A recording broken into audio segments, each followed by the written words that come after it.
Bonjour, mesdames et messieurs, valeureux téléspectateurs et auditeurs du média du développement et de l'entrepreneuriat. C'est avec un réel plaisir qu'on se retrouve ce matin encore au bureau du prof, votre émission éducative, l'unique qui vous aide à comprendre des questions liées à l'école guinéenne, à l'école de la République. Ici, nous nous donnons le devoir de dénoncer, mais au-delà des dénonciations, nous faisons aussi des propositions pour qu'ensemble, nous aidons notre système éducatif à rayonner, parce qu'aucune nation sérieuse ne saurait se construire sans, bien entendu, son système éducatif qui constitue le piédestal, le socle, le substrat de toute nation sérieuse.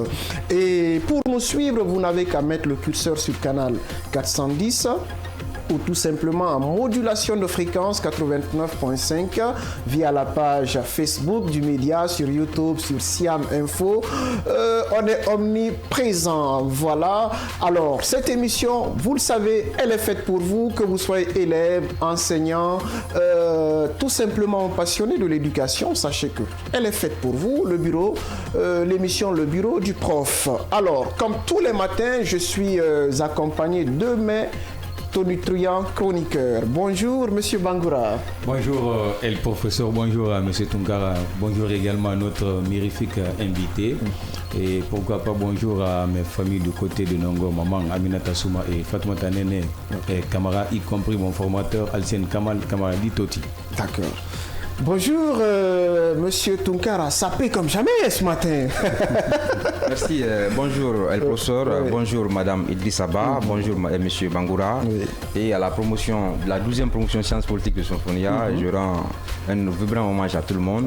Je sais qu'ils sont beaucoup accrochés à leur télévision aujourd'hui pour nous suivre en direct, pour débattre de ces questions qui sont essentielles pour la survie de la République. Et je profite de l'occasion d'ailleurs pour encourager ma camarade Madame Idrissa Ba, qui s'est illustrée dans ce cadre-là depuis belle lurette. C'est très bien dit.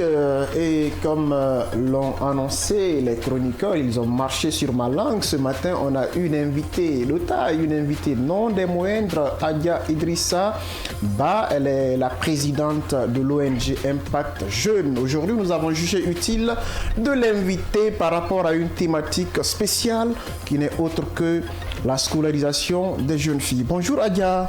Bonjour le professeur. Bienvenue au bureau du prof. Merci beaucoup, merci pour l'invitation et bonjour à tous vos téléspectateurs. Très bien. En espérant que l'émission en tout cas se passera dans de très très bonnes conditions. Inch'Allah, là on n'en doute même pas.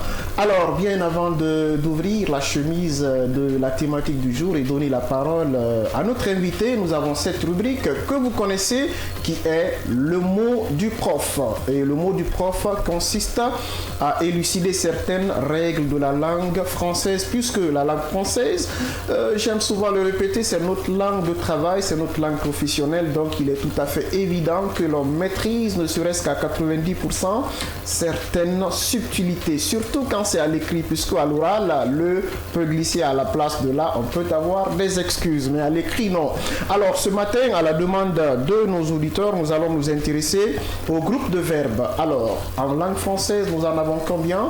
Nous avons 3 groupes de verbes. Il y a les verbes du premier groupe, les verbes du deuxième groupe et les verbes du troisième groupe. Alors, qu'est-ce qui nous aide à savoir par exemple que tel verbe est du premier groupe? C'est à travers bien évidemment leur désinence, leur terminaison. Les verbes du premier groupe sont terminés par ER et leur participe présent est en. Alors, quand on prend à titre d'illustration le verbe manger, le participe présent c'est mangeant et non à mangeant, parce que quand vous dites à mangeant, ça devient le gérondif, faites-y très attention. Et les verbes du deuxième groupe sont terminés par IR et leur participe présent c'est issant. Exemple, finir, finissant. Alors, les verbes du troisième groupe là, il y a toute une panoplie de terminaisons, toute une panoplie de désinence. Quand on prend, il y a des verbes qui sont terminés par RE comme le verbe prendre, des verbes qui sont terminés par IR comme le verbe servir. Et là aussi, vous allez constater que le participe présent c'est en. Prendre, prenant, voilà, servir, servant. Donc c'est cette astuce qui peut justement nous aider à faire le distinguo. Et rapidement, nous allons enchaîner avec la bonne graphie des noms de fêtes. Les noms de fêtes comme fête de Noël, souvent j'ai vu des gens écrire Joyeux Noël avec N minuscule. Il faut faire très attention parce que quand on prend une fête spécifique, l'initiale du mot doit être orthographiée en lettres majuscules. C'est comme fête de Tabaski, le T il doit être majuscule. Fête de Ramadan, le R il doit être orthographié en lettres majuscules. Alors quand on dit joyeux Noël ou bien bonne fête de Noël, Noël ne l'écrivez pas avec N minuscule mais plutôt avec N majuscule. Ce sont des règles graphiques, mesdames et messieurs. Alors rapidement nous allons enchaîner avec cette fois-ci la phonétique. Très souvent, remarque est faite que quand on prend les mots conversation, malversation, c'est très mal prononcé. Pourtant, les mots, leur prononciation est encadrée par ce qu'on appelle l'API, l'alphabet phonétique international. Donc ne dites pas par exemple conversation, ce n'est pas ça, c'est plutôt ça. Ça c'est en vertu de la transcription phonétique. Et pour s'en persuader, vous n'avez qu'à prendre, si vous avez un dictionnaire à côté, vous voyez le mot, la manière dont il est transcrit, la transcription phonétique. C'est comme malversation, certains disent malversation, non, malversation financière. Donc faites très attention, mesdames et messieurs, auditeurs et valeureux téléspectateurs du média de l'entrepreneuriat. La prochaine fois. Et pour terminer, nous allons embrayer avec l'expression du jour qui nous dit ceci: donner sa langue au chat. Donner sa langue au chat, ça ne veut pas, il ne faut pas prendre l'expression au sens propre, mais plutôt au sens figuré. C'est refuser de donner par exemple une réponse et laisser la latitude à quelqu'un d'autre par malice ou par ruse pour que celle-ci puisse répondre à sa place, peut-être par mesure de prudence. Alors mesdames et messieurs, valeureux téléspectateurs de Kavi, j'ose espérer que vous avez pris bonne note et vous en ferez éventuellement bon usage. Alors ce matin, comme vous le savez, je le disais à l'entame, on a une invitée non des moindres, en l'occurrence Adia Idrissa Ba, qui est la présidente de l'ONG Impact Jeune. Avec elle, nous allons aborder la thématique liée à la scolarisation des jeunes filles. Mais bien avant cela, monsieur Bangoura, monsieur Tunkara, on m'a alerté par rapport à un fait qu'il y aurait des écoles privées bien évidemment, qui ont refusé de payer l'intégralité du mois de décembre à leurs enseignants. Et je trouve que cela est vraiment injuste. Qu'est-ce qu'on peut dire à propos? Bon, écoutez, il faut situer en tout cas les faits dans leur contexte. Oui. Moi, je pense que c'est dans le cadre de l'élection présidentielle du 28 décembre 2025 que l'État a décrété un congé exceptionnel dans le secteur de l'éducation. Donc cela relève en tout cas forcément en tout cas, dans l'intérêt supérieur de la nation. Donc je ne peux pas comprendre dans quelle mesure ces fondateurs d'écoles ou ces patrons d'écoles privées ou sur quel fondement se basent-ils pour refuser de payer les salaires aux enseignants. Cela est inacceptable. Donc moi j'en appelle à la responsabilité de tous, surtout de ces promoteurs d'écoles privées, pour que les enseignants, surtout en ces périodes de précarité, puissent avoir en tout cas leur salaire. Vous savez, c'est un élément substantiel. Tout à fait. Et le salaire est, si vous voulez, est vital. Donc ça, c'est un droit absolu pour les enseignants, en tout cas, de percevoir leur salaire. Tout à fait. Parce que le congé ne leur est pas imputable. C'est l'État qui l'a décrété. Donc on ne peut rien faire dans ce cadre. J'en appelle une fois de plus à leur responsabilité pour que les enseignants de la République puissent en tout cas recouvrir leur salaire. Tout à fait, c'est très bien dit, monsieur Bangoura. Voyez-vous, effectivement. Et surtout que l'année elle est ficelée autour de 9 mois. Effectivement. Et nous savons tous qu'après le mois de décembre, vient un mois très long qui est celui de janvier. Et je pense que ça, c'est une mauvaise foi de la part, disons, de ces fondateurs, parce qu'ils prennent 9 mois dans les mains des parents d'élèves. Donc, il est important qu'ils comprennent cet aspect, comme l'a dit M. Tunkara, ce sont des congés exceptionnels. Donc, cela n'impute pas la responsabilité de ces enseignants, donc ils comprennent un peu le sens, et surtout que oui, les enseignants constituent le soubassement de l'école, car sans enseignants, il n'y aura pas d'élèves dans une école. Tout à fait. Alors, on dit très souvent que le mois de juin, c'est le mois le plus long. Moi, je ne suis pas d'accord, c'est parce qu'en Guinée, on est très mal payé, c'est tout simplement cela. Alors, oui, monsieur. Bon, je voudrais revenir sur un point important à mon avis. Allez-y. Je sais que c'est un contrat qui lie naturellement les anciens à ces écoles privées.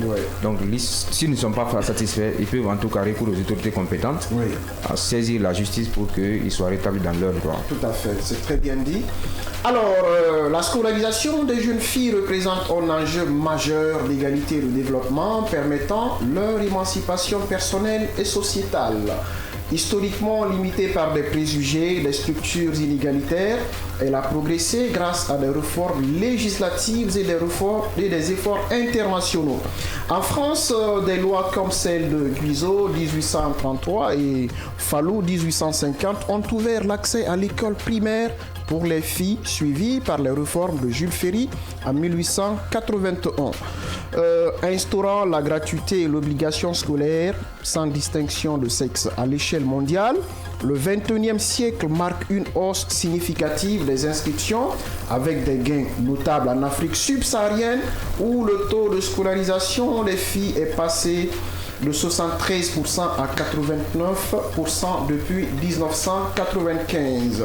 Malgré les avancées, des obstacles persistent comme le mariage précoce, la pauvreté et le manque d'infrastructures adaptées, affectant encore des milliers de filles, notamment en Afrique et en Asie.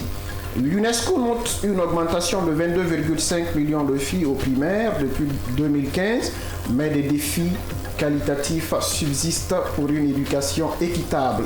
Car éduquer une fille, c'est éduquer toute une nation. Et aujourd'hui, pour parler de cette thématique, nous recevons encore une fois Madame Adia Idrissa-Ba, la présidente d'Impact Jeunes. Mais bien avant d'entrer dans le vif du sujet, Adia, je souhaiterais que vous nous disiez, que vous nous retraciez votre parcours, parce que moi, je vous l'ai déjà notifié, je suis très admiratif, je ne suis même pas le seul.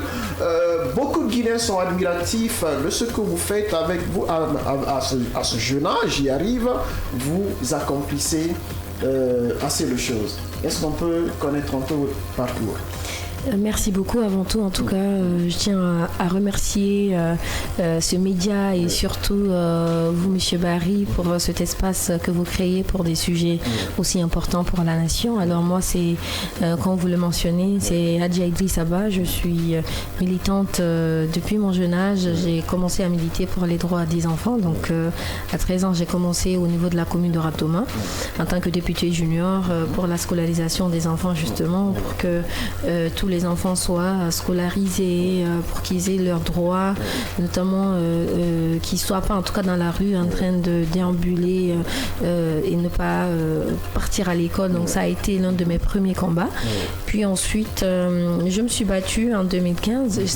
J'avais encore mes 15 ans. J'ai demandé à ce que mes collaborateurs au niveau de la commune de Ratoma puissent me faire confiance et surtout ceux de l'intérieur du pays et dans les autres communes afin de voter pour moi et pour présider cette institution qui était à l'époque le Parlement des enfants de Guinée, donc qui était une grosse institution qui permettait aux enfants justement de parler de leurs droits. Et ensuite en 2016 j'ai songé vers l'associatif parce qu'il était important pour moi de créer la continuité, mais dans un autre sens parce que j'étais encore une adolescente, donc j'ai créé le club des jeunes filles leaders de Guinée pour lutter contre les violences basées sur le genre, parce que dans mon combat au sein du Parlement, j'avais remarqué qu'il y avait beaucoup plus de sujets qui concernaient encore les jeunes filles. Je me suis dit pourquoi pas créer un espace entre filles permettant de déjà parler de nos souffrances, des violences que nous subissons, mais aussi de réclamer le respect de nos droits. Donc c'est là qu'est né le club en 2016 et aujourd'hui qui fait partie des plus grandes structures, je dirais féminines de l'Afrique de l'Ouest, qui est très très accompagnée par les institutions internationales. Et les différentes luttes, c'était les questions de mariage d'enfants, les mutilations génitales, la lutte contre les viols et abus sur les jeunes filles. Et donc nous avons continué ainsi à militer dans les rues, à aller faire des porte-à-porte, à sensibiliser, à faire des plaidoyers auprès des institutions, notamment l'État guinéen, pour que la justice joue son rôle. Et ensuite, de là, j'ai continué quand même mon combat et j'ai eu mon bac parce que j'étais encore élève. Et juste après le bac, j'ai décidé de continuer les études autrement, donc pas sur le territoire. Donc je suis repartie en France pour faire des études de droit. Et ensuite, j'ai fait des émissions, comme vous le faites ainsi à la radio France Internationale. Et donc reçu par pas mal de grandes personnalités du monde, notamment le président Emmanuel Macron, qui m'a invité justement pour parler de mon combat. Et de là, j'ai continué mon combat à l'international en participant à des grands forums, notamment le G7, où j'ai parlé au nom des jeunes filles et femmes africaines, notamment le Women 7 et le forum mondial de la paix et pas mal franchement de grands événements à l'international, puis ensuite reparti à Bruxelles pour continuer les études de communication cette fois-ci et relations publiques. Et de là, j'étais dans pas mal d'associations, notamment le Centre euro-africain, où on a pas mal milité aussi pour aider les migrants et pour la cause en tout cas de la diaspora africaine basée en Europe. Et de là, je suis encore repartie en France, nommée comme déléguée adjointe au CNDC, le Conseil national de solidarité et développement international, qui est une instance au sein du ministère de l'Europe et des Affaires étrangères de France. Donc aujourd'hui, voilà, je suis là au sein d'Impact Jeunesse, donc Impact Jeunesse qui vient de naître, pour la cause justement de la jeunesse, comme son nom l'indique, pour que la jeunesse puisse impacter et d'une certaine manière à faire partir des décideurs, mais aussi pour l'autonomisation de ces jeunes, parce qu'aujourd'hui souvent les jeunes se plaignent de pas mal de maux, notamment on est diplômé sans emploi, on migre vers la Méditerranée parce qu'il n'y a plus rien dans le pays, on se plaint de tout. Donc à un moment donné il faut s'asseoir, se rasseoir et poser le problème sur la table et voir comment est-ce qu'on peut trouver des solutions face à tout ça. Donc c'est de l'enfance à la jeune adolescente jusqu'à la jeune que je suis aujourd'hui. Le combat continue et voilà, donc c'est un peu Adja Idrissa Ba. Voilà, c'est très bien dit, un parcours assez inspirant et élogieux surtout. Alors, aujourd'hui, on est en train de parler de la scolarisation des jeunes filles. Que vous inspire cette thématique d'abord ? Une chose que vous avez longtemps défendue et que vous continuez à défendre. Bah oui, parce que pour moi, la scolarisation, c'est vraiment la clé. Si on se bat, on continue à se battre contre les violences basées sur le genre, c'est parce que cette scolarisation n'est pas encore effective. Et surtout, c'est là que aujourd'hui, beaucoup d'institutions sont focus. Et il y a eu un premier pas qui a été fait, notamment le fait de sensibiliser les parents à accepter de scolariser les jeunes filles, chose qui est en train d'être faite ces dernières années, mais même si le pourcentage n'est pas trop ça, on n'a pas encore atteint les 100%, parce que quand tu pars dans certains villages à l'intérieur du pays, par faute de moyens, par faute d'infrastructures, par faute de conviction et surtout de croyances, on refuse encore de scolariser les jeunes filles. Et je pense que c'est un thème qui mérite d'être là, c'est un thème qui mérite d'être débattu par les jeunes que nous sommes, pour enfin peut-être même si ceux qui nous écoutent seraient vraiment conscientisés, sensibilisés sur la cause et de voir si on peut changer les choses comme on le souhaite. C'est très bien dit. Monsieur Tounkara, Monsieur Bangoura, notre invité est là. Vous avez sûrement des questions à lui poser. Oui, dans ce cadre, je pense que la nouvelle fonction de la République de Guinée a consacré en tout cas un levier important dans le cadre d'encadrer en tout cas toute la nationale juridique pour permettre le respect scrupuleux du droit fondamental à l'éducation pour la jeunesse de façon générale. Donc, selon vous, qu'est-ce que cela vous inspire ? Non, mais par rapport à ce que l'État, les dispositions de l'État, moi je dirais qu'on a ratifié aujourd'hui pas mal de conventions à l'international, notamment la convention relative aux droits de l'enfant, où l'éducation est gratuite, normalement censée être gratuite et obligatoire. Et ce que vient de rappeler tout à l'heure M. Barry dans son introduction, c'est carrément comme ça que c'est perçu dans le monde. Côté législation, il n'y a aucun souci par rapport à ça. Mais malheureusement, c'est le côté effectif sur le terrain, c'est là que le bas blesse et malheureusement, c'est là qu'on doit se positionner pour continuer à faire des plaidoyers auprès de ceux qui ont pris des engagements pour qu'ils respectent ces engagements-là afin de soit créer le cadre en fait, créer le cadre pour que ces jeunes filles-là puissent être scolarisées, qu'elles puissent aller à l'école et pas que les jeunes filles mais aussi les garçons parce que vraiment c'est la base en fait, l'éducation c'est la base de tout développement d'un pays. Tant qu'il y a encore un problème à ce niveau-là, on ne peut que continuer à nous plaindre après de ce qui n'ira pas quoi, dans le long terme. Oui, ça c'est vrai, c'est bien dit. Oui, allez-y monsieur. Mais Madame Ba, est-ce que vous avez été victime en tout cas d'une situation de déscolarisation ou bien de la jeune fille, ou bien vous avez été, disons, témoin oculaire d'une telle situation vous poussant à mener le combat dans la scolarisation des jeunes filles? Merci, très bonne question. En tout cas, moi j'ai eu la chance, je dirais que j'ai vraiment eu la chance d'aller à l'école, d'être inscrite dans une école française. Parce que je suis venue dans une famille où il y a mes sœurs, mes cousines qui n'ont pas eu cet accès. Donc je suis certes l'aînée chez mon père, mais il a cru en moi depuis l'enfance, malgré la pression de la famille qui était là et qui voulait forcément, parce que c'est pas ce que nous sommes venus trouver. On est venus trouver les filles dans les écoles franco-arabes et ou encore apprendre le Coran. C'est ce qu'on est venu trouver dans notre famille.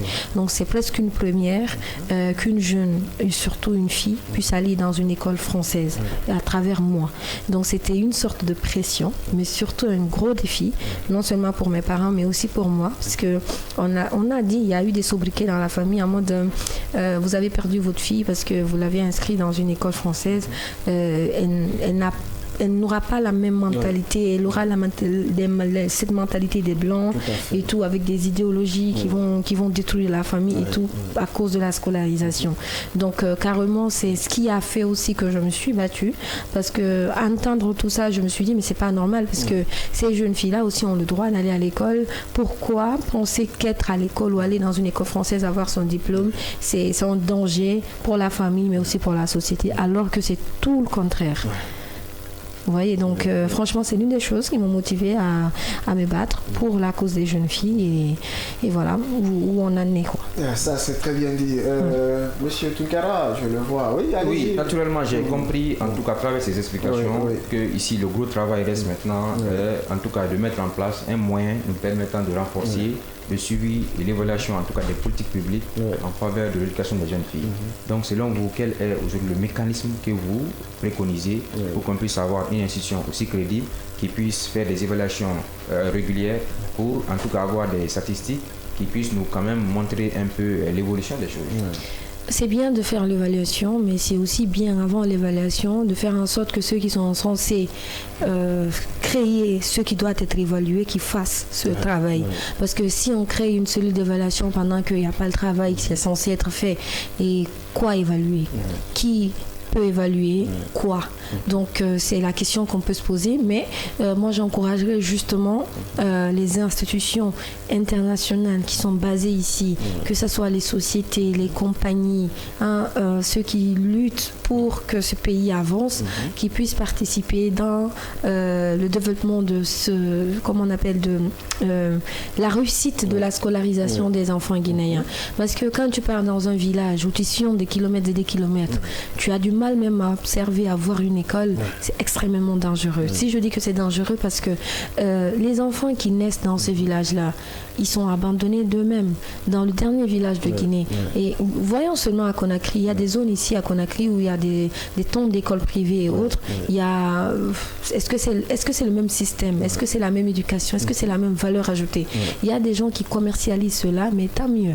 Si vous faites du commerce et que au moins la valeur ajoutée elle est là, c'est la même valeur ajoutée que pour un enfant qui est dans une école publique, ça c'est parfait. Mais malheureusement, les écoles publiques, aujourd'hui, ceux qui sortent, c'est même si on a quand même des bonnes graines dans le sac, mais le suivi qui est là dans les écoles publiques, et façon, les écoles publiques sont mal considérées, même dans la capitale, face aux écoles privées, c'est extrêmement dangereux. Et pourtant, dans les autres pays, c'est les écoles publiques qui doivent accueillir l'élite guinéenne, et c'est les écoles publiques qui doivent former l'élite guinéenne.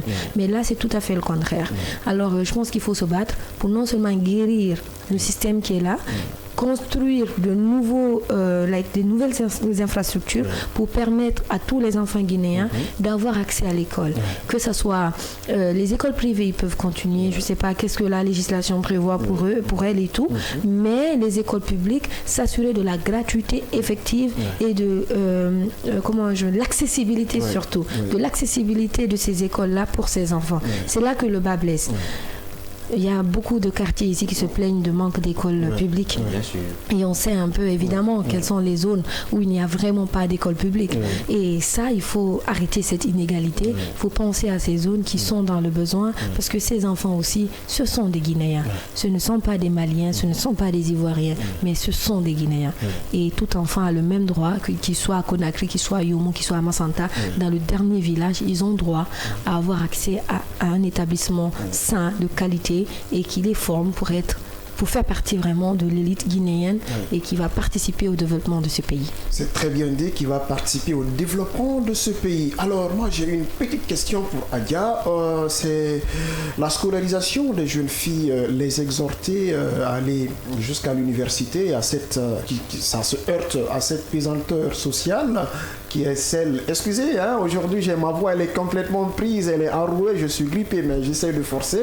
Voilà. Alors, cette pesanteur sociale qui existe, non, quand on scolarise la fille, elle va jusqu'à l'université, elle va, vous l'avez dit dans votre intervention, elle va épouser une mentalité, une idéologie étrangère, et finalement, ça sera même un obstacle pour son mariage. Qu'est-ce que vous avez à répondre à ce genre de cliché ? Mais justement, c'est pour cette raison qu'aujourd'hui, parler de la scolarisation des filles est une évidence, parce que beaucoup sont victimes. Des millions de filles, je dirais, sont aujourd'hui scolarisées à l'enfance, mais qui n'arrivent pas à aller jusqu'au bout. Parce que dès après le brevet, il y a une sorte de peur, de menace sociétale qui se pose. Et les parents sont obligés par pression de donner ces filles en mariage. Et avant même qu'elles terminent, elles sont obligées d'abandonner les études. Beaucoup abandonnent. Et c'est pour cette raison, depuis mon arrivée en Guinée, depuis que je suis arrivée d'ailleurs, je passe d'école en école pour exhorter ces filles, sensibiliser ces filles à rester. C'est-à-dire encourager les garçons qui sont à côté d'elles, de les aider à se maintenir. Parce que ils ont peur. Les parents sont dans une sorte de peur que ma fille, en allant à l'école, elle risque de tomber enceinte. Elle est tout le temps avec les garçons. D'ailleurs, s'il n'y a pas une école que de filles, il y a les garçons dans la salle. Le risque aussi, c'est qu'elle ne puisse pas avoir de mari, comme vous venez de le dire, parce qu'il y a certains hommes justement qui ont peur d'épouser des filles diplômées. Et dès le moment où tu dis, voilà, tu es diplômée, tu as fait ça, voici ton parcours, carrément on dit ce sont des filles, n'y touchent pas, quoi. C'est-à-dire il faut vraiment faire attention, on les met pas dans le foyer, comme on le dit. Donc c'est extrêmement dangereux que ces gens, que surtout la nouvelle génération puisse avoir ce genre de mentalité, ce genre de pensée, de réflexion, sachant qu'on se complète dans un foyer. Quand tu as ta femme qui est diplômée, qui travaille, mais tes charges sont diminuées, tu n'es pas obligé de tout payer. Au moins elle peut aller acheter une baguette de pain de temps en temps, tu n'as pas besoin de tout donner, mais malheureusement ce genre de mentalité, tu veux une femme au foyer qui reste dans le foyer, c'est-à-dire qui ne travaille pas, qui n'a pas de diplôme, et puis une femme que tu vas contrôler, que tu vas malaxer comme tu veux, tourner, faire asseoir et comme tu veux. C'est pas ça, cette femme aussi, c'est un être humain, c'est l'enfant de quelqu'un, c'est les 9 mois de quelqu'un, comme on le dit. Donc il faut vraiment que cette mentalité puisse changer et que les parents puissent faire confiance à ces filles-là. Parce que si cet esprit de confiance n'y est pas, ils sont obligés de donner les enfants en mariage.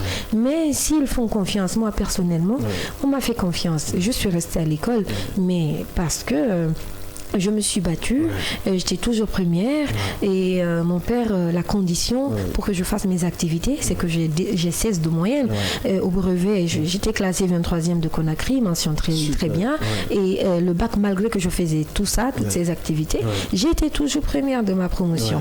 Donc, tout ça, ça encourage justement les parents qui sont là et qui financent, qui se disent, voilà, même si les gens racontent des ragots et tout, moi, je sais que je fais confiance à mon enfant, je sais qu'elle est ça et elle sera ça. Vous voyez, donc c'est vraiment cet esprit que moi, j'invite les parents justement à avoir cette mentalité et aussi aux jeunes filles de croire en elles, de ne pas donner raison à toutes ces personnes qui parlent, qui racontent, qu'elles soient focus sur les études, qu'elles se concentrent sur les études, qu'elles travaillent juste pour dire, voilà, aujourd'hui, je donne raison à mon père et à ma mère qui m'ont fait confiance parce que ma place, c'est à l'école, ma place, c'est autour de la table, ma place, c'est avoir un métier qui vraiment, qui est digne du nom et pas, voilà. C'est très je ne sais pas si je me fais comprendre, mais c'est vraiment ça. Oui, c'est très bien dit. Oui, allez-y, monsieur Tunkara. Bon, dans un contexte où le harcèlement scolaire devient un problème inquiétant, vous dites que ma place est à l'école. Est-ce que selon vous aujourd'hui, l'école est un milieu sûr et protecteur des jeunes filles? Ça, c'est partout. L'harcèlement scolaire, c'est partout. C'est un sujet pour lequel, d'ailleurs, j'ai combattu, d'ailleurs, de l'autre côté. C'est partout dans le monde.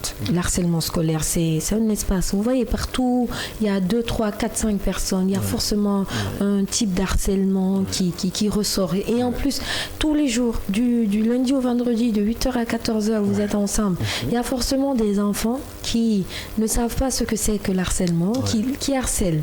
Mais je pense qu'il faut faire un travail.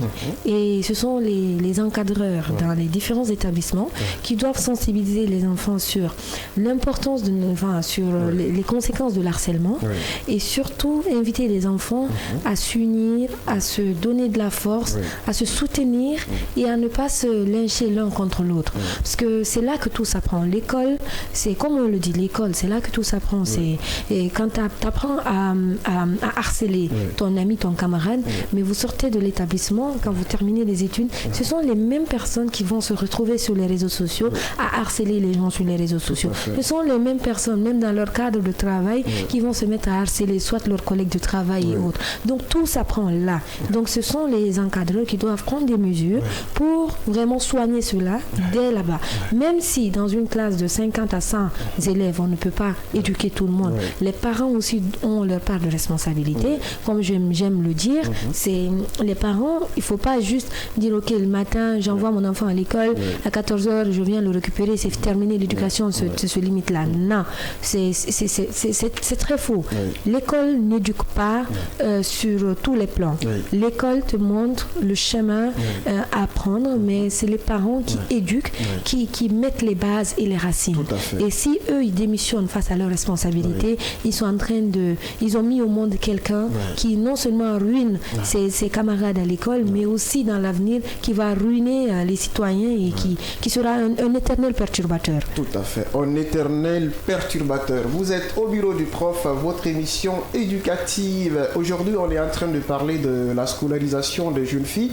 Et comme invité, Adia Idrissa Ba, la présidente de l'ONG Impact Jeunesse. Alors, monsieur Tunkara... Bon, à ce niveau, je voudrais savoir, pour la jeune fille de 14 ans qui nous suit à l'instant, qui est peut-être à Yomou, quelle est la définition du harcèlement que vous pouvez lui donner et lorsqu'elle se sent harcelée, qu'est-ce qu'elle doit faire? D'abord, quand la petite elle a 14 ans, déjà je pense à une situation où c'est l'âge auquel on a déjà nos premières règles. Et cette petite fille qui est à Yomou, qui n'a pas forcément accès à des toilettes saines et surtout des toilettes adaptées à ces jeunes filles pour qu'elles puissent se changer au bon moment et quand elles ont besoin de se changer ou encore avoir accès à tout ce qui est papier hygiénique, qui n'ont pas accès à tous ces outils-là, mais qui se retrouvent à chaque fois en train de désolé du terme, mais saigner en pleine classe et qui se lève dans une salle. Par exemple, le professeur lui demande de se lever pour répondre à une question. Elle se lève tout d'un coup, elle a sa robe qui est complètement entachée, mais elle subit un tas d'harcèlement. Elle subit un tas d'harcèlement. Et ça, j'ai souvent vu des actions assez galantes dans des situations comme ça, où ce sont les garçons même qui enlèvent leur chemise pour donner à la jeune fille pour qu'elle puisse se couvrir. Et ce sens-là, vous voyez, ce soutien qui est là entre eux, ça permet à la fille vraiment de... C'est vrai que c'est gênant pour elle, mais après, si elle comprend que c'est tout à fait normal et que les autres lui font comprendre que c'est tout à fait normal, qu'ils ne l'harcèlent pas face à cette situation, c'est parfait. Ou encore, cette même jeune fille dont les parents n'ont pas trop les moyens, qui part à l'école avec une seule paire de chaussures, qui est tout à fait, qui n'est pas dans de bonnes conditions, ou une tenue qui n'est pas dans de bonnes conditions, qui part avec une même tenue pendant tous les ans, ou pendant tout le collège d'ailleurs, une même tenue. Et cette fille qui n'est pas du tout, qui ne fait pas partie des filles haut de gamme de l'école, et qui est harcelée parce qu'elle n'est pas présentable pour eux, mais par faute de moyens, elle n'aimerait pas être dans ce genre de situation. Ce sont les parents, comme je le disais. C'est aux parents d'inculquer ces valeurs aux enfants. De dire attention, si toi tu es dans ces conditions, attention, il y a d'autres enfants de ton âge qui ne sont pas dans ces conditions-là. Et tu es dans l'obligation de les accepter, de les ramener vers toi, de les câliner, de les montrer que, de les soutenir. Cet esprit de soutien, et c'est tellement important, et malheureusement, dans les écoles, ce sont les harcèlements, ou encore le pire des pires, c'est que ces jeunes filles-là, il y a certaines filles qui peuvent être dans l'erreur, sortir avec un garçon dans le même établissement, ou peut-être dans le quartier ou dans la classe, et il y a un groupe de garçons qui peuvent être courants de cette situation, et elle peut envoyer par erreur une image d'elle à ce jeune-là, et ça retombe, la situation change, et ça devient tout un harcèlement. Et si les gens sont au courant de ces images qu'elle a envoyées à ce petit garçon-là, ça devient un harcèlement. Donc moi je dirais vraiment, il faut que l'éducation soit là. Comme je suis en train de le dire tantôt, les parents ne doivent pas démissionner. Que ce soit les filles, mais aussi les garçons, ils doivent être sensibilisés, éduqués et surtout préparés face à ce genre de situation. Et voilà, donc je pense que si en tout cas les parents ne démissionnent pas, on ne fera pas face à ce genre de situation dans les établissements, et surtout les encadreurs qui jouent leur rôle. Tout à fait. La cellule de base, c'est bien évidemment la famille. C'est en son sein qu'on acquiert la première éducation avant d'aller à l'école. Oui, monsieur Bangoura. Rapidement, j'ai deux questions pour Madame Ba. La première, est-ce que vous menez les activités de sensibilisation? Si oui, est-ce que vous les menez à Conakry ou à l'intérieur du pays où le besoin de scolarisation est énormissime? La deuxième, il y a cette situation où dans certains établissements où il y a rapport de force entre les principes de l'établissement et ces femmes voilées qui sont attachées aux valeurs familiales et à la religion, qui parfois sont contraintes en tout cas de se dévoiler. Elles refusent finalement, elles se disent j'abandonne l'école. Oui, d'abord, avant tout, le club des jeunes filles, je parle au nom du club parce qu'à l'époque, on était avec le club. Et oui, on le faisait à Conakry, mais aussi à l'intérieur du pays. On a des antennes un peu partout. Dans toutes les régions administratives à l'intérieur du pays et dans quelques préfectures, et Impact Jeunesse aussi est en train de s'installer actuellement. Donc oui, on part dans les villages, dans les préfectures, les régions, un peu partout pour sensibiliser pour la cause. Et même si on ne peut pas toucher tout le monde, malheureusement on est très peu, on ne peut pas toucher tout le monde, il faut que chacun d'entre nous joue son rôle, et que ce soit les associations, mais aussi les parents, mais aussi les religieux, les communautaires, tout le monde a une part de responsabilité dans cette affaire. Et deuxièmement, par rapport à ces jeunes filles qui sont obligées de se dévoiler et ne pas avoir accès à l'école, bon, ça, c'est un débat d'un autre niveau, parce qu'on considère qu'on est dans un pays laïque. Il y a certains établissements qui l'acceptent, mais d'autres non. Si à partir du moment où l'établissement où tu es, tu penses vraiment, tu veux pas retirer ton voile, tu trouves un autre établissement qui accepte que tu utilises, que tu rentres avec ton voile. Et si c'est possible. Mais si ce n'est pas possible, je pense pas que ça soit une raison pour la jeune fille d'abandonner l'école parce que tu es obligé de retirer ton voile. Parce que moi, personnellement, quand j'allais à l'école, j'étais au lycée, j'avais déjà mis mon foulard. Donc, arrivé au portail à Saint-Georges, je suis obligée de retirer mon voile avant de rentrer. Donc, je sors et je remets. Donc, ça a toujours été le cas et donc, cela ne m'a pas empêché de dire, enfin, parce que je me suis dit, c'est un cadre où il y a des conditions, chacun pose ses conditions, on porte des chaussures fermées, on se braille, on fait quoi, on se fourre, monsieur est le professeur, il faut me rectifier. Voilà. Sois à l'aise, sois à l'aise. Très bien. Donc du coup, ce sont les conditions de chaque établissement. Et fut un moment, j'avais vu cet établissement avait ouvert les portes pour que chacun puisse se voiler, les filles voilées peuvent avoir accès. Et pourtant, à notre époque, c'était pas possible. Donc la jeune fille, moi, je l'encourage justement à trouver soit une autre solution alternative, mais ne jamais abandonner l'école parce que tu veux garder ton voile et que tu restes avec un voile, mais sans un background. C'est très dangereux. Tu peux rester avec ton voile, mais avec un background, une femme respectée, respectable et qui participe aussi au développement de son pays. C'est très bien dit. L'émission elle est interactive. À présent, nous allons demander à la technique de s'employer pour libérer l'antenne. Vous pouvez nous appeler via le numéro le 629 95 67 deux fois le 629 95 67 67. Appelez-nous et donnez vos touches contributives ou tout simplement posez des questions à notre invité Adja Idrissa Ba qui est la présidente de l'ONG Impact Jeunesse. Aujourd'hui, on est en train de parler de la scolarisation des jeunes filles. Alors, Monsieur Tunkara, vous avez sûrement une petite question à l'endroit de notre invité. Je vous ai vu tout de suite lever le petit doigt. Mais on le sait, éduquer une fille, c'est éduquer toute une nation. C'est pourquoi on doit en faire un devoir vraiment impérieux. Parce que quand la fille, elle est bien éduquée, elle envoie une image positive de la nation. Oui, allez-y. Là, vous marchez sur ma langue maintenant, je vais être, si je peux le dire ainsi. Donc, je voudrais poser la question dans ce sens-là. Parce qu'on dit qu'on ne peut pas impacter, la jeunesse ne peut pas impacter si elle n'est pas formée. Alors que nous avons aujourd'hui des familles intégrées, radicales, qui sont très très ancrées dans la religion. Lorsqu'ils ont en tout cas une fille qui a 17 ans, 16 ans, 18 ans, parfois qui n'a même pas atteint la majorité, qui se fait en tout cas demander par un monsieur pour un mariage, on voit que la fille est harcelée, elle est obligée à se marier. Donc comment convaincre ces familles que l'éducation de la jeune fille est un véritable investissement pour toute la nation? Non, en fait, par rapport à ça, c'est d'abord non seulement permettre à ces familles d'avoir des modèles, c'est-à-dire de voir déjà des exemples réussis. Nous, on a joué ce rôle, on est allé dans pas mal de familles pour sensibiliser pour des situations comme ça. Et ils ont vu, ils ont compris. Donc il y a certains qui comprennent, mais certains ont du mal à comprendre parce que ils se disent l'avenir de la femme, c'est dans son foyer, et c'est pas forcément dans une école où elle apprend à être bandite, parce que c'est tout souvent ce qu'on dit.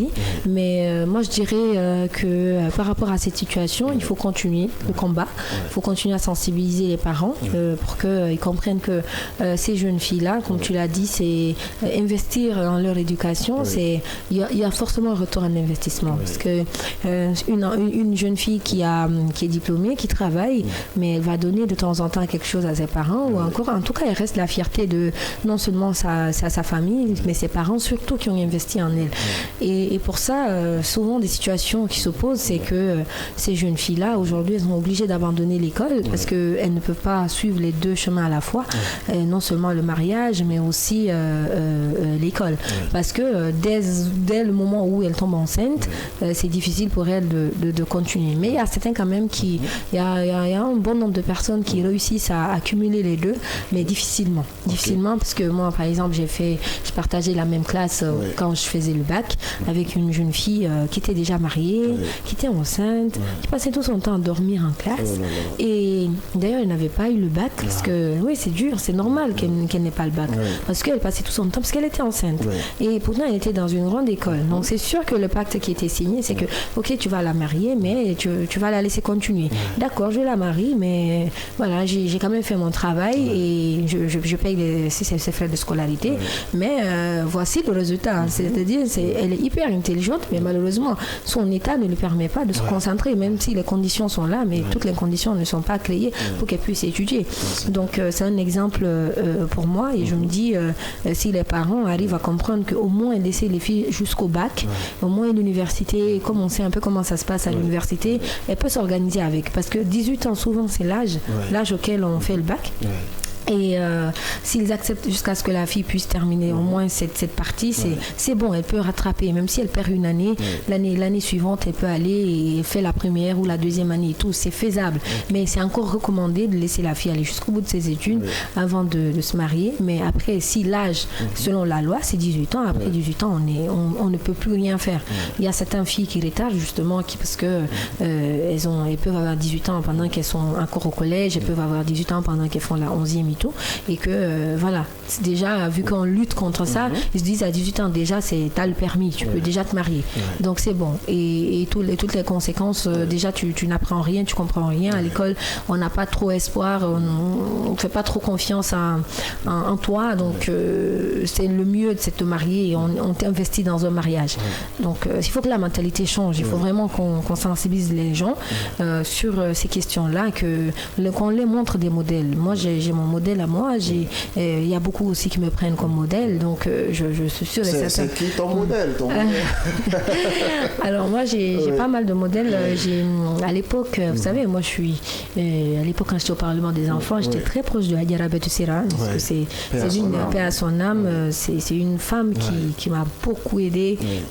J'étais toujours là chez elle, j'apprenais beaucoup d'elle, et à chaque fois que je suis dans une situation où on doit militer pour l'éducation justement, et vu qu'elle était syndicat, c'est ça, donc du coup elle me disait c'est comme ça, nous on a fait, voilà, il faut foncer, il faut pas s'arrêter, et aujourd'hui j'ai d'autres figures guinéennes, parce que je regarde les étapes, c'est Hadja Ishaba qui s'est toujours battue pour l'éducation justement. Elle est même passée dans cette émission. Ah bah très bien, donc je suis allée la voir parce que elle est décédée, Hadja Rabiatou Serra, et donc on a besoin de s'approcher des figures ainsi pour apprendre d'elles, et qu'elles nous montrent le chemin, et qu'elles nous tracent ce chemin. Et donc j'invite toutes ces jeunes filles aussi qui voient des modèles autour d'elles, n'hésitez pas à aller vers ces personnes-là et demander à ce que ces personnes puissent vous aider, vous inculquer des valeurs et vous montrer le chemin qu'il faut suivre, ne pas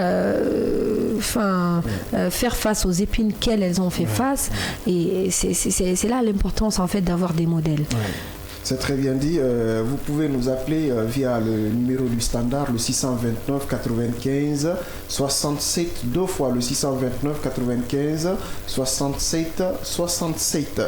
Monsieur Bangoura, avant de poser votre question, moi j'ai une toute petite pour Hadja.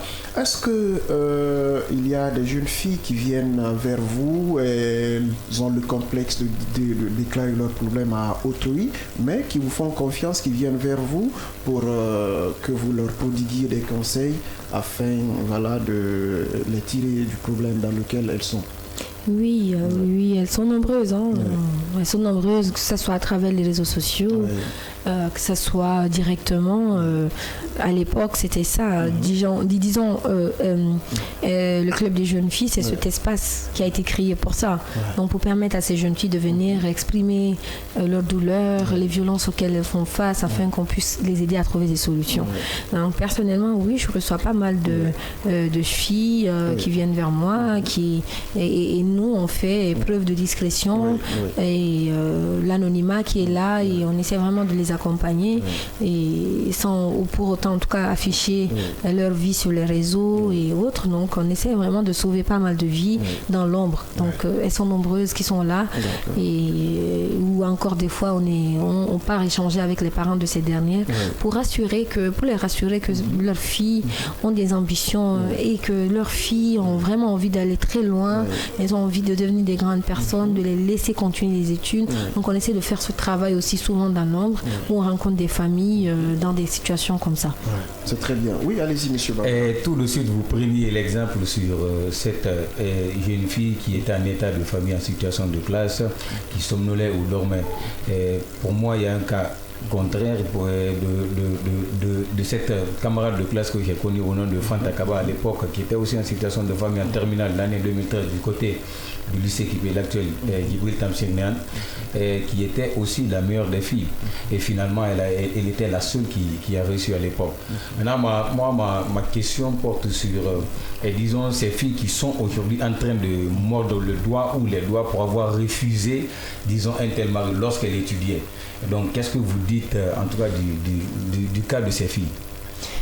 Non, moi je dirais que, en fait, je sais pas, par rapport aux filles qui disent non, je regrette et tout, mais je suis sûre et certain, si vous échangez avec ces filles, elles ne regrettent pas d'avoir continué leurs études ou encore ne regrettent pas d'avoir eu leur diplôme si elles sont allées jusqu'au bout de leurs études. Parce que le mariage, c'est bien, c'est très très bien. Moi j'encourage toutes les femmes justement à ne pas. Tu peux te fiancer. Si tu aimes une personne, tu sais que c'est pas le moment pour toi de te marier, de te lancer dans la danse, tu te fiances et juste après le diplôme ou après les études, et vous passez à l'acte, vous vous mariez. Mais oui, le refus catégorique, c'est pas à dire, nous on n'encourage pas les gens à dire non, mais tu peux rester en contact avec la personne si tu l'aimes. Mais en tout cas, faut pas que tu te sentes forcé ou obligé de te mettre dans une relation, parce que oui, on te demande d'être dans une relation.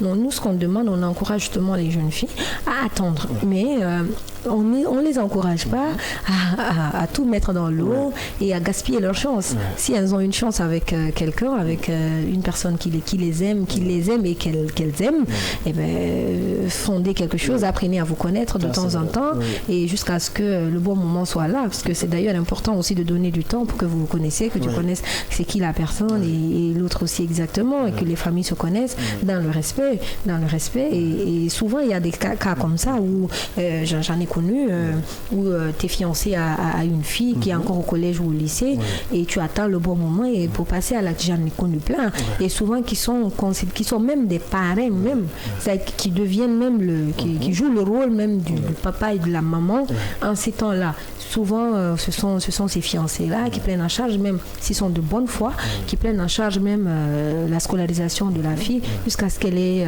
son diplôme, et qui investissent parce qu'ils savent que c'est leur femme, c'est leur future femme. Donc souvent j'ai eu des cas comme ça. Donc en tout cas pour toutes celles qui mordent le doigt, je les encourage à reconquérir la personne si elles aiment la personne, et voilà quoi. Justement, oui, allez-y monsieur Tunkara. Bon là, c'est pas une question. D'accord. C'est juste un fait social que je vais exposer à madame Adili Saba pour qu'elle puisse nous livrer son regard là-dessus. Bon, actuellement là, on peut voir, moi j'ai été témoin de cela au quartier. Une jeune fille de 18 ans, en tout cas a été contrainte de se marier, mais elle a refusé. Elle a refusé. Tout le quartier est intervenu pour demander que sa décision soit respectée. Même pas 2 semaines, on a vu qu'elle était enceinte d'un jeune garçon qui n'avait en tout cas pas un travail décent permettant de prendre la fille en charge. Quel est votre regard sur cette situation? En fait, on a refusé un mariage. Elle a refusé de se marier. Et elle est tombée enceinte d'un autre garçon. Voilà. Et ben, c'est quand même, c'est un peu contradictoire face à notre combat. Mais bon, ce que je dirais face à cette situation, c'est extrêmement dangereux. Si nous on lutte contre le mariage précoce ou contre le mariage forcé, ce n'est pas pour encourager les grossesses non désirées. Et ça, absolument pas. Donc, il faut que ce genre de situation, il faut que ça cesse, parce que nous, ça décrédibilise un peu notre combat, parce que ces jeunes filles-là, nous, on est là pour elles, pour leur bien, pour qu'elles puissent avoir un bon mari, mais en ayant un bon mari, c'est qu'elles puissent avoir déjà leur diplôme, qu'on puisse les trouver dans un bon...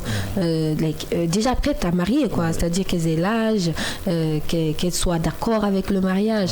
Et s'il y a eu des situations comme ça, il faut regarder derrière, est-ce que cette fille-là, pourquoi elle n'a pas proposé si elle n'était pas majeure? Elle était quoi? Elle était majeure ou mineure? Elle était majeure. Elle était majeure. Pourquoi elle n'a pas proposé ce dernier à sa famille pour dire voici celui que je veux, au lieu de se cacher et aller se mettre dans une relation? Le jeune n'avait aucun travail, c'est un jeune qui... Eh bien justement, donc ça veut dire sa famille c'est basé sur quoi? C'est-à-dire qu'il ne faut pas regarder forcément le matériel, parce que tel n'a pas le... Non, je précise que ce n'était pas du matériel. Oui. La famille a fait une proposition. Le monsieur est venu se présenter directement dans la famille pour dire je demande officiellement la main de votre fille. La fille a refusé. La famille a en tout cas, été un peu obligée de se lancer dans une campagne de sensibilisation pour que la fille accepte. C'est ça. C'est là où elle était déjà, ça prouvait qu'elle était déjà dans une autre relation. Mais elle l'a pas dit. Voilà, illégitime. Elle aurait dû dire qu'elle aimait une personne et demander à ses parents de faciliter le mariage, de sceller ce mariage entre elle et ce dernier. Je pense que c'était la meilleure solution. Mais bon, dans des cas comme ça, nous on sensibilise en tout cas les jeunes filles à faire attention à elle et à utiliser les bons moyens, quoi. C'est-à-dire surtout quand vous êtes avec une personne, présenter cette personne à... Très bien, Adia, on va permettre à Adia de prendre quelques bouffées d'oxygène. On va marquer une légère pause, histoire de nous permettre de revenir encore avec beaucoup plus de forme. À tout à l'heure.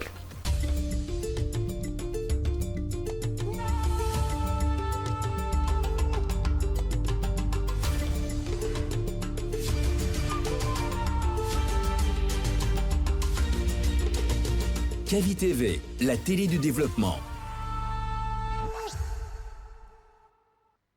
Kavi TV, regardez la lumière. Kavi TV, la télé du développement.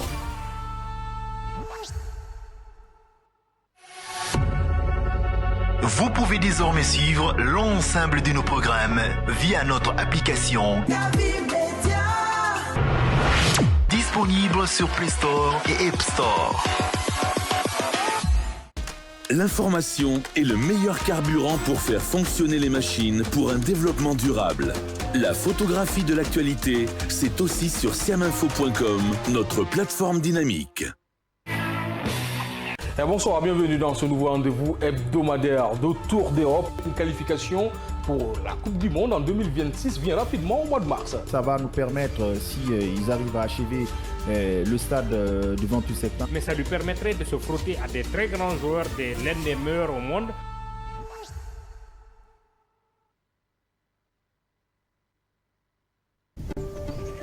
Kavi TV, c'est plus qu'une chaîne. C'est la voix de ceux qui construisent, innovent et transforment leur quotidien.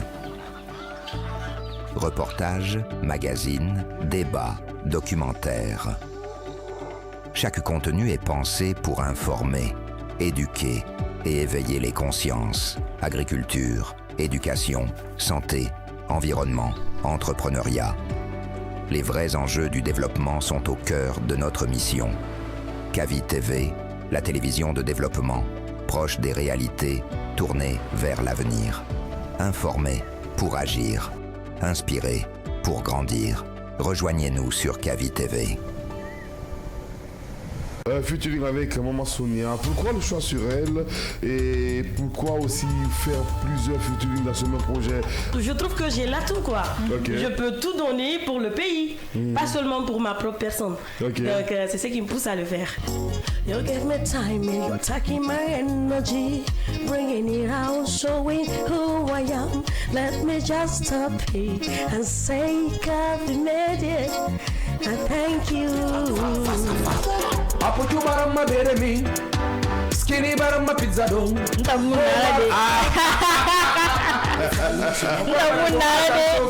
Danger, danger, il y a danger. Kavi TV qui m'a même fait danger. Danger, il y a danger. On a crié souris. Il y a danger. On a crié souris. Et parler notamment de ces sinistrés du dépôt d'hydrocarbures de Kaloum. Une bonne nouvelle ou une mauvaise, puisqu'on parle notamment de bail partagé et le gouvernement insiste là-dessus. Au-delà de ces crédits qui vont être octroyés, au-delà de la promesse de reconstruire ces bâtiments.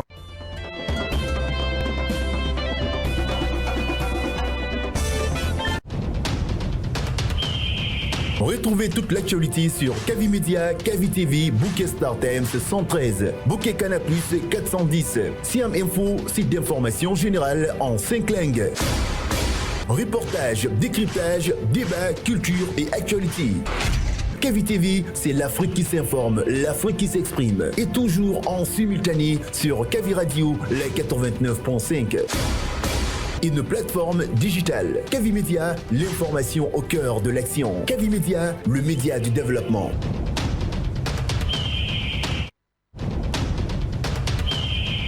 Kavi Media, l'information au cœur de l'action. Retrouvez toute l'actualité guinéenne, africaine et internationale. Cavimedia et nos correspondants à travers le continent vous informent au plus près de l'événement. Cavimedia, c'est sa radio, sa télé et ses plateformes en ligne pour ne rien manquer de l'info. Cavimedia, l'Afrique s'informe autrement. Cavimedia, la radio et la télé du développement. L'information est le meilleur carburant.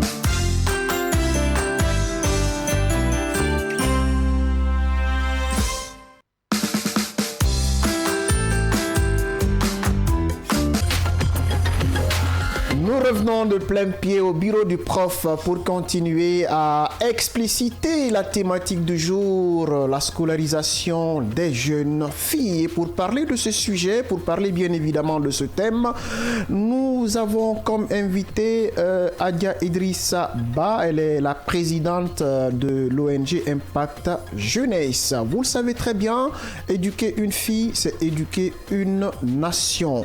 Alors ce matin, nous avons jugé utile d'en faire notre chou gras, bien évidemment, ce thème.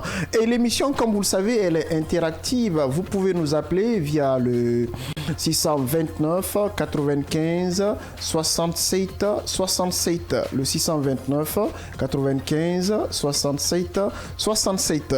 Alors, Adia, nous revenons vers vous. Aujourd'hui, il y a des problèmes qui assaillent ces jeunes filles. Parfois, elles n'ont même pas le choix. Vous savez, quand on prend souvent nos familles qui sont traditionnellement ancrées dans certaines valeurs, la fille, elle est quoi? Elle doit aller très tôt chez son mari et arriver à l'âge de la puberté, elle constitue un auditeur. Allô? Bonjour monsieur. Oui, bon monsieur, vous vous appelez comment et vous nous appelez d'où? Je vous appelle, je m'appelle Keta Mohamed. D'accord. Et je vous appelle de Matoto. Nous vous écoutons, monsieur Keta. Voilà, je voudrais juste élucider un point. D'accord, allez-y. Vous savez, généralement, éduquer une fille, c'est pas tout à fait facile. Donc, il y a des hauts, il y a des bas. Oui. Alors, naturellement, d'abord, je commence à remercier votre invité. Oui. Une invitée de prestige. Naturellement, vous savez, vous venez d'évoquer un thème qui est très important, qui est très poignant. Quoi. Alors, je pense que l'éducation d'une fille, elle est très importante. Tout à fait. Parce que éduquer une fille, c'est éduquer une nation. Évidemment. Mais vous savez, nous sommes dans un moment où il y a trop de complications par rapport à l'éducation des jeunes filles. Vous savez, c'est pas facile aujourd'hui d'éduquer une jeune fille comme vous voulez, en tant que père de famille. Alors, il faudrait au moins avoir des arguments par rapport à l'éducation d'une jeune fille, parce que nous sommes des acteurs. Alors, nous remarquons des choses qui se passent. Donc, en tant que famille, je pense que c'est un thème qui m'a beaucoup poigné. Alors, c'est pourquoi j'ai immédiatement réagi par rapport à la situation. D'accord. Alors, je voudrais une question à votre invité. D'accord, allez-y. Si vous avez, par exemple, avec lesquelles vous ne partagez pas le même avis, quelles sont les dispositions par rapport à cette situation? D'accord. Notre invité a bien compris votre question. Merci beaucoup, passez une excellente journée. Vous pouvez aussi nous appeler sur le 629 95 67 67. Déjà, moi j'avais une question, mais celle des auditeurs prime. On vous pose la question, Adia, que si on a affaire à des filles et avec lesquelles les avis sont divergents, comment s'y prendre? Oui, on a eu des situations comme ça où on a voulu aider certaines jeunes filles qui ne sont pas forcément du même bord que nous et on était obligé vraiment de nous retirer parce que on peut pas les forcer non plus. Elles sont dans leur droit, mais si en tout cas elles sont très jeunes, si elles sont mineures, c'est la loi qui prime. Mais à partir du moment où elles sont majeures, c'est elles qui décident en tout cas de leur vie et tout ce qu'on peut en tout cas c'est de les sensibiliser, les montrer les conséquences et les avantages de leur engagement et si elles décident malgré malgré tout, en tout cas de foncer en étant majeur, on ne peut que les souhaiter bonne chance. Quoi. Donc malheureusement, on ne peut pas aller à l'affront avec elles quand il s'agit d'elles et quand il s'agit en tout cas de leurs décisions. Tout à fait, c'est très bien dit. Alors on va revenir à ma petite question. Je disais que très souvent nos familles sont foncièrement ancrées dans certaines valeurs. La fille arrivée à un certain âge, il faut qu'elle parte chez son mari au premier venu, pendant que la fille elle-même, elle n'est pas consentante et ça occasionne le mariage forcé. Parfois même avant l'âge normal, la fille elle est livrée au mariage. Quel est le message que vous avez aujourd'hui à lancer? Un message de sensibilisation bien évidemment à l'endroit de ces parents qui pourraient se comporter de cette façon-là. Oui, je l'ai dit depuis le début de l'émission, ce sont des situations qui freinent beaucoup l'émancipation de ces jeunes filles parce que une fille qui n'est pas à l'école, une fille qui est forcée à se marier, c'est une fille complètement détruite. Donc, c'est-à-dire ce sont des séquelles qui restent en elle toute sa vie. C'est-à-dire elle peut se retrouver dans ce foyer jamais heureuse et même son conjoint ne sera jamais heureux parce qu'il sait que sa conjointe n'est pas heureuse. Et c'est ce dernier qui va être obligé d'aller épouser une autre et dire voilà, je veux épouser une deuxième femme parce qu'il n'est pas épanoui dans son foyer et la jeune fille non plus. Et cette jeune fille qui va avoir des enfants et va se dire je suis obligée de rester dans le foyer à cause des enfants et elle sacrifie carrément son bonheur à cause de ce genre de situation.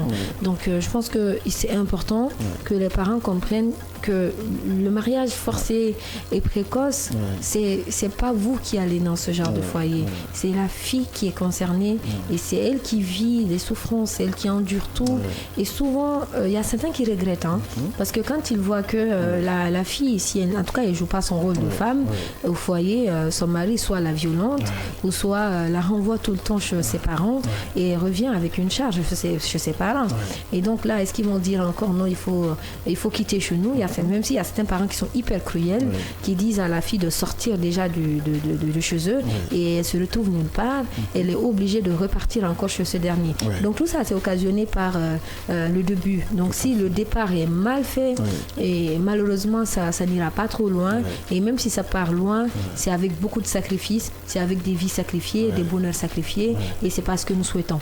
Ça c'est très bien dit. Oui, monsieur Tonkara. C'est raisonnable aujourd'hui de mettre en place un accompagnement pour les jeunes filles, en tout cas en situation de vulnérabilité qui tombent enceintes, mais qui sont mineures. Oui. Oui, il faut carrément ça, il faut penser à ce genre d'espace parce que malheureusement on n'en a pas encore, en tout cas j'ai pas vu des centres d'accueil pour accompagner ces femmes parce qu'elles peuvent tomber enceintes, porter une grossesse non désirée et ne pas être accueillies dans les familles, dans les foyers, partout. Mais s'il y a un centre qui peut les accueillir pour les aider pendant ce temps-là avec des psychologues, avec des médecins, avec un accompagnement sain, je pense que ça peut aider à ce qu'elles ne subissent pas encore d'autres violences. Parce que sinon elle peut se retrouver toujours avec la même personne, parce qu'elle peut aller d'ailleurs chez le garçon qui l'a fait et que le garçon aussi n'assume pas sa responsabilité. Et on a beaucoup de cas comme ça où des fois même les jeunes filles, ce que j'ai vu avec beaucoup de, vraiment beaucoup d'animosité, ce que j'ai vu c'est ces filles elles vont garder la grossesse, accoucher et tuer l'enfant. J'ai vu ça, j'ai vu des situations comme ça où elles vont enterrer soit l'enfant vivant ou tuer l'enfant ou encore le déposer dans des enclos, en tout cas dans des endroits où les gens peuvent passer et récupérer l'enfant. C'est des situations de ce genre qui font ça parce que elles n'assument pas en fait, parce que si elles retournent avec l'enfant, ils vont jamais l'accueillir. Et au moins quand tu fais le mal, fais-le une fois, mais ne pas le doubler. Donc pour ne pas favoriser ce mal une deuxième ou une troisième fois, c'est mieux quand même d'avoir ce genre de centre. Et par exemple à Conakry, même si on a c'est pas rien. Dans les régions à l'intérieur du pays, dans chaque région, avoir aussi un centre d'accueil, ça serait parfait, très bien équipé et aussi permettre à ces femmes de se réintégrer. On peut par exemple faire des formations, de l'alphabétisation ou des formations en couture, en saponification, en tout cas pour qu'elles puissent avoir un métier, qu'elles puissent se réintégrer dans la société. Donc tout ça c'est possible et c'est fait en tout cas dans les autres pays et Et en Guinée, oui, on en a besoin. C'est très bien dit. Vous êtes au bureau du prof. Pour ceux-là qui viennent de prendre le train en marche, vous êtes dans votre émission éducative. Voilà, aujourd'hui, on est en train de parler de la scolarisation des jeunes filles. Et comme invité, Adia Idrissa Ba, qui est la présidente de l'ONG Impact Jeunesse. Pour participer à l'émission, vous n'avez qu'à appeler le numéro du standard, le 629 95 67 2 fois. Le 629 95 67 2 fois. Alors, Monsieur Bangoura, vous avez une petite question pour notre invité. Faites-vous allusion aux orphelinats parlant des centres d'accueil? Et si tel est le cas, est-ce que vous travaillez en partenariat avec les orphelinats? C'est différent des orphelinats. Les orphelinats, là, comme son nom l'indique, c'est vraiment pour les orphelins. Mais de l'autre côté, c'est pour les femmes elles-mêmes victimes de violences, soit victimes de violences ou soit abandonnées parce qu'elles sont victimes de grossesse précoce non désirée et autres, qui les accueillent. Donc un centre qui permet vraiment de les rééduquer et de les permettre de se réintégrer dans la société. Les orphelinats, de temps en temps, par exemple, si on a des dons à faire, oui, on passe de temps en temps. Mais franchement, on collabore plus avec les centres qui accueillent ce genre de femmes, parce qu'avant, au temps d'Alpha Condé, je sais qu'il y avait les CAF, centres d'autonomisation des femmes, qui sont construits, mais c'était pas équipé. C'était pas c'était vraiment c'était bien parti, mais malheureusement ça n'a pas été équipé et le suivi n'était pas là. Et c'est devenu sous forme de centre où on fait la mamaya, où on vient danser quand il y a des cérémonies ou autres. C'était devenu ça. C'est un peu comme les maisons de jeunes. Donc malheureusement le cadre n'était pas trop ça, mais je pense que si c'est relancé qu'on fait des plaidoyers, on peut l'avoir. Auditeur Adia. Allô? Allô? Est-ce qu'il a le retour? Allô? Allô? Oui, bonjour monsieur. Vous appelez comment et vous nous appelez d'où? Mon nom c'est M. Touré. Oui, vous vous appelez d'où? Je vous appelle de Yataya. Nous vous écoutons, monsieur Touré. Mon nom est M. Touré, je suis le président de l'ONG Enfants. D'accord, nous vous écoutons, monsieur. Bienvenue au bureau. Voilà. J'ai suivi l'émission parce que je vais juste prendre l'émission en marche. D'accord. J'ai beaucoup appris la dame qui est là, avec son combat qu'elle est en train de mener. Merci.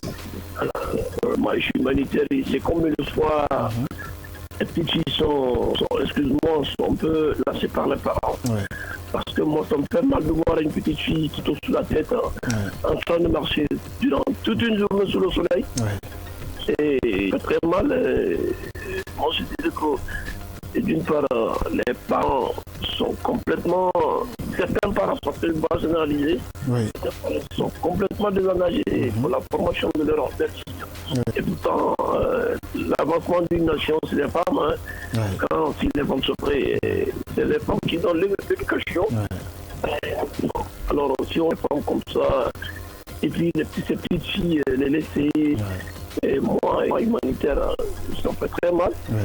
Et moi, ça c'est mon combat, parce que l'objectif de mon ONG, c'est l'éducation, santé, formation et la sensibilisation pour le bien-être des enfants. Alors, je dirais à cette dame de prendre courage, comme on le dit en bon sous-ordonneur, mais elle n'a qu'à prendre courage. Et moi, je suis dans cette ONG il y a cela 7 ans, 8 ans même.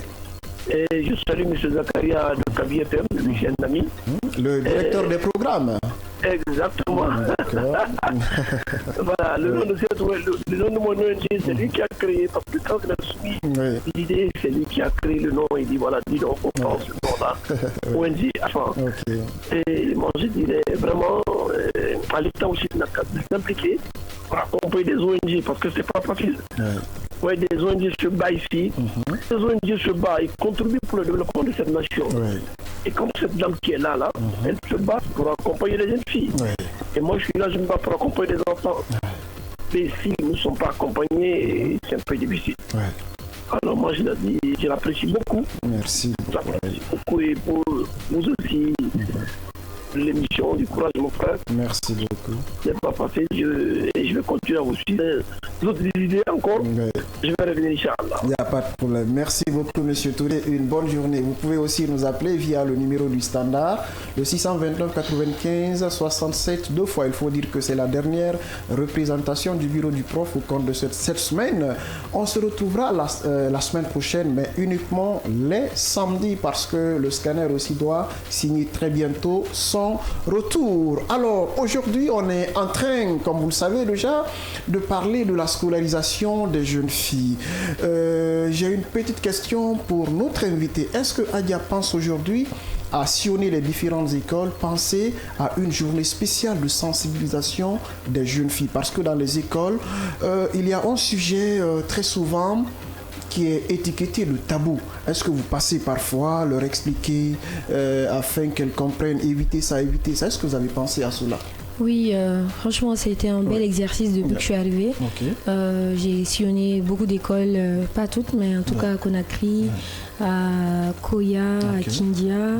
Je me suis limitée là d'abord, mais il y a pas mal d'écoles où je suis partie, j'ai échangé avec les élèves et ils étaient quand même très impressionnés parce que les parler déjà de mon parcours, ça montre à quel point j'étais à leur place. J'étais quoi? Je faisais la 7e année quand j'ai commencé. Donc c'était pour les faire comprendre que dès maintenant, elles peuvent se lever, elles peuvent militer, elles peuvent commencer à se construire, ne pas juste être focus que sur l'école, mais participer à des événements, des activités dans les associations et autres. Donc en tout cas servir de modèle parce que moi personnellement ça m'avait beaucoup aidé quand j'étais à l'école, que je voyais des figures à l'école venir partager leur expérience. Je disais un jour je vais devenir comme telle personne. Et donc ce que vous êtes en train de dire par rapport au fait des sujets tabous, c'est non seulement quand je les parle de ce combat, elles se voient déjà en moi. Elles se voient parce que c'est la même réalité jusque de là jusqu'à maintenant, il n'y a rien qui a changé. C'est les mêmes sujets, c'est le mariage forcé, précoce, les l'excision, le viol, l'harcèlement. Donc tout ça, c'est vraiment des sujets aujourd'hui encore qu'on remet sur table. Et donc oui, j'ai eu des échanges houleux avec elles et elles s'intéressent vraiment à ce combat et il y a beaucoup après qui veulent rejoindre nos associations. Donc je pense que c'est ce travail que nous devons faire, c'est de conscientiser, sensibiliser les jeunes générations à surtout continuer sur le chemin, sur notre chemin que nous avons frayé, et surtout le chemin du combat que nous avons frayé depuis des années. C'est très bien dit. Monsieur Bangoura, Monsieur Tokara, vous avez... Pourquoi toujours, jusqu'à date, malgré tous les efforts fournis, il y a des régions comme par exemple la Haute-Guinée et la forêt qui enregistrent encore un taux faible de scolarisation des jeunes filles. Pourquoi toujours?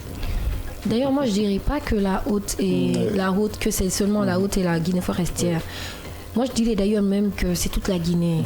C'est Conakry peut-être un peu exclu, mais toute la Guinée, c'est un taux très très faible. Parce que même si les chiffres ne sont pas encore réadaptés, mais la raison, elle est simple.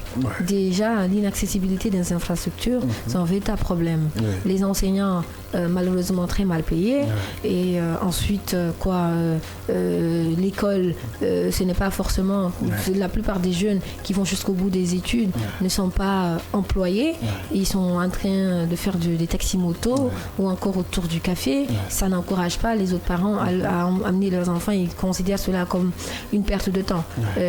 Donc, moi, je dirais qu'il faut vraiment résoudre ce problème à travers la première étape. C'est quoi? C'est de construire plus d'écoles plus proches des communautés et ne pas dire il faut vraiment que nous ayons un financement de la part d'une institution internationale pour financer telle école. Il y a beaucoup de villages que je connais, et notamment le mien, c'est les communautés, c'est nous, la diaspora, on cotise pour construire des écoles. On a construit notre école, ça fait quoi? Ça fait avant ma naissance, c'était depuis 97. Je crois une école est construite par des cotisations, ils ont cotisé et pour faire ça. Et malheureusement, il n'y a pas de suivi. Donc même pour avoir un enseignant, c'est difficile parce que les enseignants en fonction publique, ils ne veulent pas aller à l'intérieur du pays. Ils préfèrent rester à Conakry. Et pourquoi? Parce qu'ils se disent, voilà, les conditions conditions de vie, c'est pas les mêmes. Et donc, ils se sacrifient pas, en tout cas, pour aller aider ces pauvres enfants à étudier. Donc, on cherche un enseignant qui n'a pas de niveau et qui n'est pas, dont la formation n'est pas adaptée pour enseigner. Et c'est ce genre de personnes qu'on cherche pour ce genre d'établissement. Et tu vas avoir un seul enseignant pour 6 classes. 6 classes. Et il y a des jours dans la semaine, tel jour c'est nous, telle heure c'est nous, une même personne. Comment est-ce que cette personne peut faire le suivi de tous ces enfants et encore dire qu'il va y avoir une réussite là.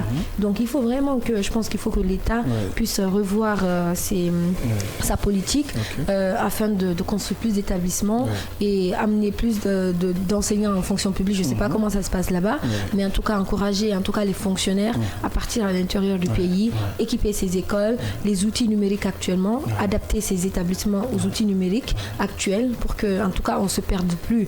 Que voilà, on est au moment du numérique, on est au moment de l'intelligence artificielle. C'est maintenant qu'il faut tout mettre au niveau du système éducatif et apprendre aux élèves, apprendre à la nouvelle génération à l'utilisation de ces nouveaux outils qui sont aujourd'hui universels. Tout à fait, c'est très bien dit. Oui, allez-y, monsieur. La scolarisation de la jeune fille dont nous parlons, nous savons tous que nos parents ne l'ont pas connue. C'est pourquoi de nos jours, tout de suite, M. Touré de Yatta a pointé du doigt la responsabilité des parents et qui peuvent dire par exemple à l'enfant c'est quand même disons, c'est-à-dire qu'un seul jour ne peut pas détruire votre vie scolaire. Bien qu'il soit ou qu'il soit informé que oui, le lendemain, son enfant doit passer, disons, une évaluation. Il le dit, ou elle le dit, ça c'est une affaire sociale. Parce que si tu n'assistes pas à l'événement de ton voisin, à son tour, il ne va pas aussi assister au vôtre, n'est-ce pas? Maintenant, il y a de ces enfants parfois qui sont dans de telles situations, qui en tout cas ont pour objectif d'étudier. Et finalement, elle quitte la famille pour aller rester dans la famille de son ami, par exemple. Que pensez-vous de cette situation? Non, mais c'est justement ce genre d'enfants qu'il faut accompagner. Ce genre d'enfants, ils sont ambitieux. Quand tu accompagnes ce genre d'enfants, c'est que il préfère quitter sa famille pour aller dans la famille de son ami parce qu'il veut étudier. Moi, je dirais qu'ils sont nombreux, c'est des millions d'enfants qui ont ce rêve d'aller à l'école. Moi, quand j'entends, je suis allée au village dernièrement, je voyais certains enfants derrière qui avaient les moutons avec eux, dont les parents n'ont pas accepté qu'ils aient à l'école, mais qui allaient se cacher au niveau de la fenêtre pour regarder ce que les autres apprenaient. Nouvel auditeur Radia. Allô? Non, c'est M. Touré qui est. Ah, M. Touré, allez-y, vous avez une petite minute. Voilà, et voilà, j'ai suivi l'intervention de la dame encore. D'accord. C'est par rapport et surtout la communauté. Les communes souvent jouent beaucoup sur la formation de leurs enfants. Parfois, moi, je vous dis, monsieur, de fois, quand on vient de faire la sensibilisation dans les communautés, pour laisser les enfants partir à l'école, quand c'est le moment. Quand c'est le moment du travail, ils vont laisser les enfants. Il y a des enfants qui peuvent rester sur les gens jusqu'au mois de novembre, sans commencer le mois d'octobre peut passer.